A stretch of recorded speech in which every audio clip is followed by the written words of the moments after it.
Hey, good morning. Welcome to the Happy Agent podcast. I'm here by myself today.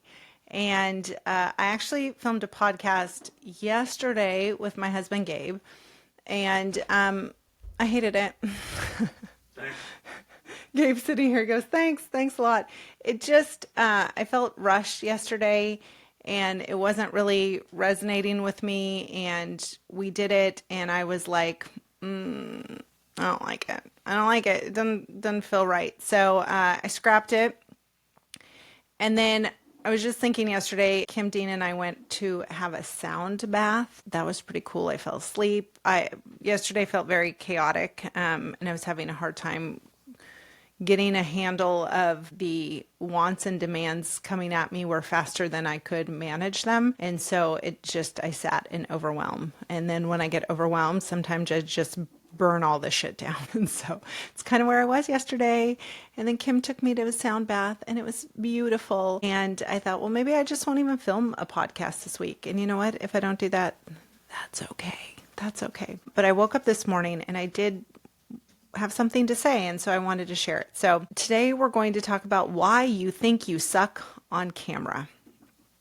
So we're going to talk about that. If you're new here, my name is Courtney Benson. I am a Wall Street Journal awarded realtor, top 1% in the country. I've been working in the Dallas-Fort Worth area market for over a decade. I sell between 30 to 50 homes a year, and I have done it through burnout, 130 pounds heavier, lost weight, stressed out, cried, depressed, happy, joyful. I have kicked and pushed and pulled my way through this career of mine. And about a year ago, I decided to stop doing that.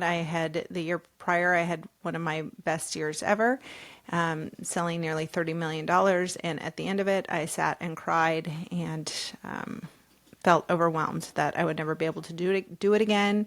That it was a fluke, that other people did better, that I still wasn't good enough, and that was a rhetoric that lived in my head. And so I stopped seeking those numbers and whatever I thought I was going to get from it, and instead decided to reframe my life and what I was doing. I hired a business therapist named Ryan Gillen, and you will see her on the podcast. You'll also see her on our Facebook group called the Happy Agent Collective. So if you're not in that group, you should join that group. I do the best I can to post in there. It's really a collaborative group of whatever we want to talk about, but we do it without being dicks to each other. It's really where we're at. So if you're not in that group, go join that group. But I hired Ryan, and the first thing she said that really had resonated with me, and I was like, you're my person, is she said, you can't have a happy ending without a happy journey. And we focus so much on that end goal, that number, that whatever that is, that we forget to have a happy journey along the way. So even if we end up reaching the goal, a lot of times it's not satisfying. It doesn't feel good. And that's not what life is about. So anyways, so let's get into it. So why do you suck on camera? That's what we're going to talk about today. And the reason I want to talk about this is because last Thursday, Lacey Brucci and I, if you don't follow Lacey on TikTok, you should go follow her. She's a friend of mine, and we started doing, Thursday was a kickoff to our first ever Social Agent Society class, and we held it in Plano, Texas. It sold out, which is super cool. We were selling 20 tickets because we wanted it to be a very hands-on workshop, casual, fun vibe with drinks and just talking and getting over the things that people find difficult on video. And Lacey's like me, she sells 15 to 20 million a year just off of TikTok. Social media is outside of her sphere numbers. And so I do about the same. And so people are always like, how do you do that? Talk to me about it. And so we started this group, Social Agent Society. We're going to get together next month. We're going to do it in Dallas. So if you want to be a part of that, I'm going to make a post about it on Happy Agent Collective on Facebook, and then you can raise your hand, and we'll let you know when we start doing that, planning for that class.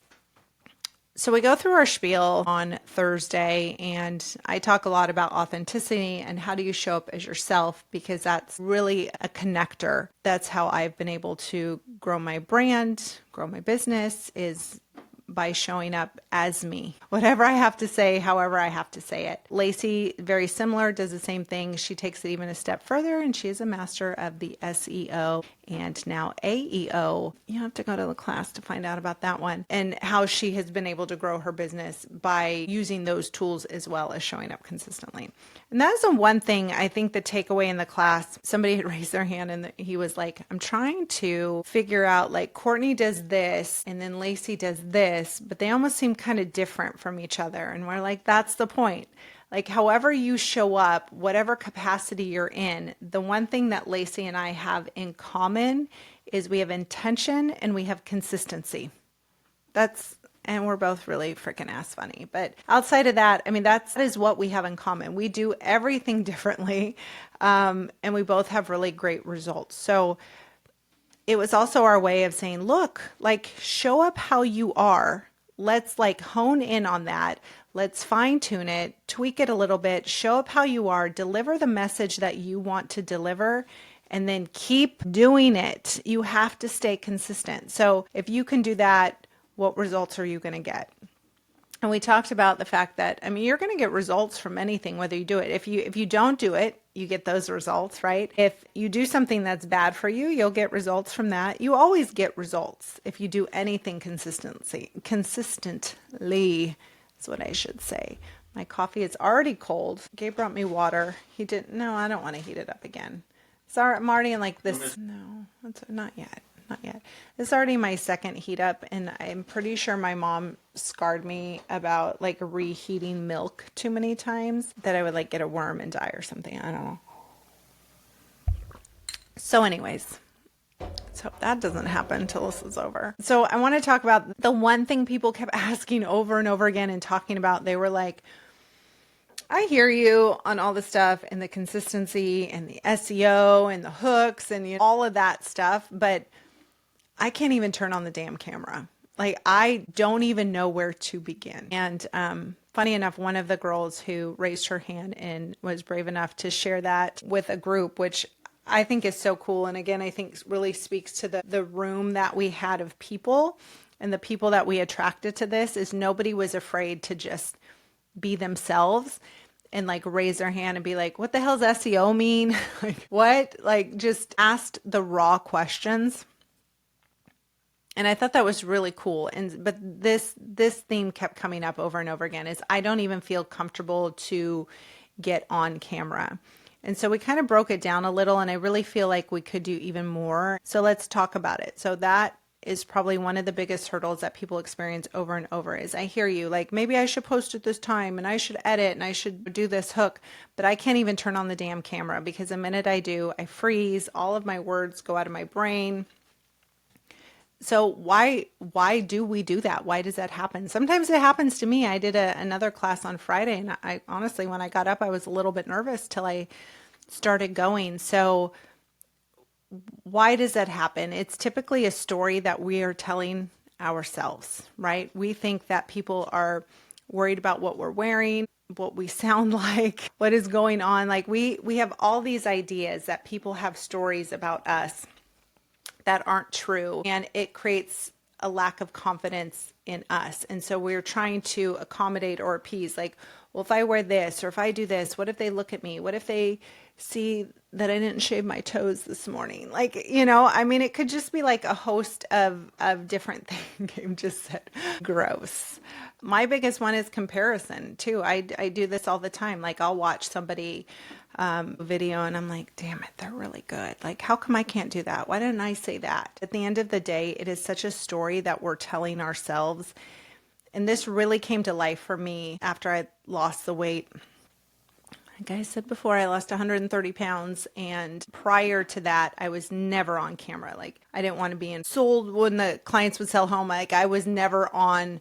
I was always like, I'll take your picture. Like, I didn't want to be in the picture with them with the sign, because God forbid they posted on frickin' Facebook and they tagged me, and I would be mortified because I had no control over that.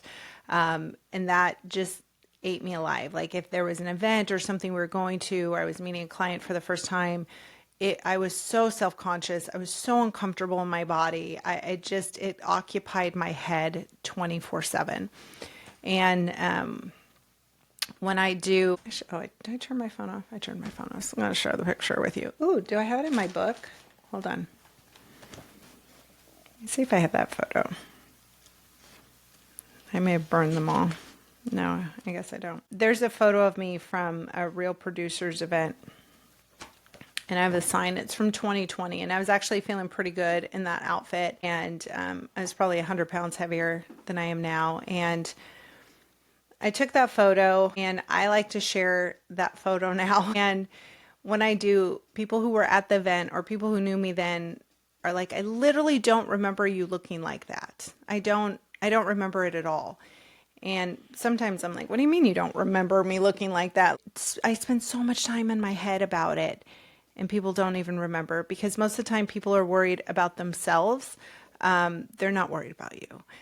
People want to know what they can get from you, what you can teach them, the time that they spend with you, and not in a selfish way, like everyone's out to get something from you. That's not it. But we get energy from people. We get inspiration, we get fun, whatever it is. So people are more concerned about that and about how they're coming across to you than they are worried about what your body looks like or what you sound like. So that's just a story. And it also then that perpetuates into, I'm so insecure to do this, or it's not perfect. I remember I used to work at a brokerage, JPAR, back in the day, a long time ago. And they asked me to be a mentor. And I was probably 3 or 4 years into having my license. And I was so honored to even be asked to be a mentor to people. And I remember I was talking on the phone to my dad, and I said, well, I can't be a mentor. Like, what am I supposed to tell people? I don't know everything. I'm not a broker. I don't know everything about the contract. I don't know. And he said, you know what, kid, if you're always waiting to know everything, you're never going to do anything, because that's an impossible task. And that is so true. I shared on Thursday when we did, and Lacey too, when we did the class, we were like, we don't have anything. Like, I film and edit on my phone. I have some ring lights now when I do this. I'm like, there's a mosquito in here. Can't with the mosquitoes. They literally will just find me and they bite my face. And so I have ring lights now just to do this. But when I film, I don't have ring lights. I don't have special microphones. I don't have stands. I usually am like this, where I'll like prop it up against my cup or something. I don't have stuff. And I have 55 referrals from TikTok this year without ring lights, without microphones, without special stands. I also don't script anything. So you don't need all of those things to be successful. The only thing you need is intention and to show up consistently. So get that out of your head. Also, just kind of working through some things. I talk a lot about writing stuff down, right? Like I wrote a whole freaking journal about it. So when those feelings come up and you're getting ready to do a video, or you're getting ready to go talk, or you're meeting with a client or whatever, write it out. Write out exactly what you want to happen. When I spoke on Friday, even on Thursday too, I didn't have my book with me. So I had some Post-its in my purse. So I wrote on my Post-its that I wrote out my intentions and how I want things to go. So think about doing that before you even start video. Or just, what do you want from video to begin with? So maybe you write it out. Like, I want to connect with people. I want to show up easy and calm. I want my words to be calm. I want to be excited. I want, like, you're going to write out how exactly you want to show up as yourself. And I think one of the biggest hurdles for people with video is that people have it in their head that this is like, you have so many referrals or you're getting business from it. So if I'm going to show up, that has to be my outcome as well. When I got on video, and still even to this day, that is never the purpose of something that I'm doing. So stop trying to convince people and start connecting. If your content sounds like you're convincing somebody, people will see through that, and they're not going to watch your videos. I want to share what I just went through, something funny, educate them, whatever it is. I'm more concerned about connecting and less concerned about convincing, so that they call me. And if you can keep connecting with people over time, they will call you. They will call you when something comes up. People are not looking to critique you. They're looking for somebody to trust. So If you got something to say and your hair is up in a towel, shoot, I've done a video with my hair, with my hair wet in a towel before. If you've got something to say it, no matter what you look like, no matter what you've got going on. I am not a huge fan of batch contenting. I'm sure it would absolutely alleviate some stress in my life, but I like to film in the moment when whatever raw emotion I have comes up while I'm doing it. So stop trying to wait to go fix your hair, put on a new shirt, whatever it is, just turn on the damn camera and just film what it is that you have to say. Again, people are looking for that connection. They're not looking for perfection. And in fact, the less perfect you are, the more connection that you're going to get. And also, I'd like to reframe it too. I started by saying, why you suck on camera. I think that reframing that phrase and just the things that you say to yourself absolutely help as well. We talk about a lot on the Happy Agent. How are you talking to yourself? You don't suck on camera. You're trying something new. I'm going to start this today. I'm going to get on camera. I'm trying something new. You don't suck on camera. You're funny on camera. You canceled my podcast yesterday. I did cancel your podcast yesterday. What's your take on it? On showing up on camera, because you don't show up on camera. No, I am self-conscious, and I'm also afraid I will not be consistent. So Gabe said he doesn't show up on camera because he's self-conscious and he's afraid he's not going to be consistent because it's something that doesn't resonate with you. Correct. Yeah. And that's okay. And I think that's just in general. So many people, they want to show up on camera, and I really think you should. It's such an incredible platform. But if you absolutely hate something and you don't feel in alignment with showing up on camera and doing video, then don't do it. Maybe you just need permission to not do it. Everyone, I'll hear people say, well, I want to do it, or I want to show up, and then they don't even have the app to do it. And maybe video is not for you, but if you really feel like, I like watching video, I like being a part of it, I just need to get over the hurdle of how I feel to actually show up. So what commitment can you make to yourself? So let's start there and let's break that down. Is how are you going to show up today? So here's my suggestion to you is, first of all, get in the right mindset and right space. So whatever it is that makes you feel really good. Like I like listening to hip hop music. I like going outside, getting a little bit of air, maybe just kind of walking around first before I go in and talk to people or before I film. Whatever it is that raises your energy and your vibration level, do that. Spend a few minutes doing that. Don't go in and don't turn on your camera when you're already and you feel kind of all pent up. The other thing, write it out. So write out, not even necessarily a script, because, if you want to write out a hook or something like that and then just kind of go and start talking, that's great. But write out your intention for what you want to do for the video. So maybe today you're going to say, I'm going to show up on video because I want to connect with people who are looking to buy a home in the Dallas-Fort Worth area or whatever area you're in, and they're not sure what a down payment is, or they don't know the first step to buying a home. They're afraid they're going to buy a home and it's going to be the wrong one and it's going to cost them a lot of money. Most of the problems in real estate come from fear of the unknown, fear of what the other person's going to do, fear of they're going to buy something and it's not good and nobody told them, they didn't see it. It comes from a place of fear. So if you can come up with topic that taps into that fear because you know it well, because you've worked through it with people, you've worked through it yourself, that's the place that you're going to start. So writing down, today I'm going to do a video and I'm going to talk about the fear of buying a home for the first time. And my intention is to connect with people who are also fearful of buying a home for the first time and how I can help them and how I've walked people through this journey. And the words I'm going to say are clear, that, I'm going to connect with them through humor. I'm going to connect with them through compassion. And you write out your intention for that video, write out your hook, and then turn on the camera and just start talking. You also don't have to post it the first time. I tell people this too. You can save things into your draft. You practice it 10 different times. And each time when you watch it back once. So record, save it to draft, watch it back once, and then make another tweak for the next video that you do. Don't do it. I said 10 times. I take that back. Do it 5 times. 5 times seems good. 10 seems a little excessive, you know? So record it, watch it back, make a tweak for the next one. And by the 5th time you've done it, post the damn video. Just post the damn video. Stop overthinking it. It's not going to be perfect. Don't worry about it. People read your energy more than they hear your words. So if you show up and you already had your intention set that you're going to connect and your words are going to flow, then you're going to connect with people.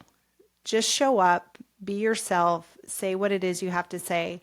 Don't censor yourself so much. And even especially when you're in the practice mode of you're practicing your first 5 videos, if you have something funny that you say, like something happens and then you'll call your friend and you're like, oh my God, this just happened. Give us that version. Give us the phone call of the, oh my God, this just happened to your real estate bestie. That's the version you should be sharing, because that's going to connect with people, not an over edited, over polished version. That doesn't create trust. It's just kind of boring and people aren't going to connect with it. So, all right, that's it. We're just going to be real quick today, I said. So stop telling yourself a story that doesn't exist, because you don't have evidence that any of that exists, that people are judging you for being on video, for your shirt, your earrings, your dorky glasses. I get comments about my glasses, like, these are the worst glasses I've ever seen on anyone. And then the next person's like, I love your glasses. Where'd you get them? And you know what? I like my glasses. I don't give a shit what they say. And you have to get to that point, right? You have to live your life for yourself and what makes you happy. And the quicker you get to doing that, the more attraction you're going to have. Get in your place of high vibration. Go do something that you love. Get yourself in a good mood. Sit down, write out your intention for a video that you're going to do, why you're going to do it, how you want to connect. Get your hook. We went through hooks on the class. Top 5 things about living in Dallas-Fort Worth area. If you're moving to Dallas-Fort Worth, here are 5 things you should know. Otherwise, don't move here. Something people like a good kind of punch in the face hook. So come up with your hook, turn on the camera, and just start talking. Don't over edit it. Don't script it out. Just start talking. And I think what you will find. Oh, now she's having a full-on nightmare. Is she okay? She okay over there? My poor sweet Poppy. And just start talking. Like I said, don't over edit yourself. So if you stumble over your words and you start laughing, leave it in there. Leave it in there. It's fantastic. It's fantastic. So I hope that helps. We're going to talk more about it and come up with more strategies. But if anything today, I just want to encourage you to just show up. Just be consistent. Even if your video, I mean, sometimes I've done videos where I've cried inadvertently in the middle of the video. And you know what? Instead of deleting it, I posted it and connect with people. So just be you. Show up as you. I hope this is encouraging to you to just do that. I hope to see you over at the Happy Agent Collective and do the damn video. That's all I got for you. Bye.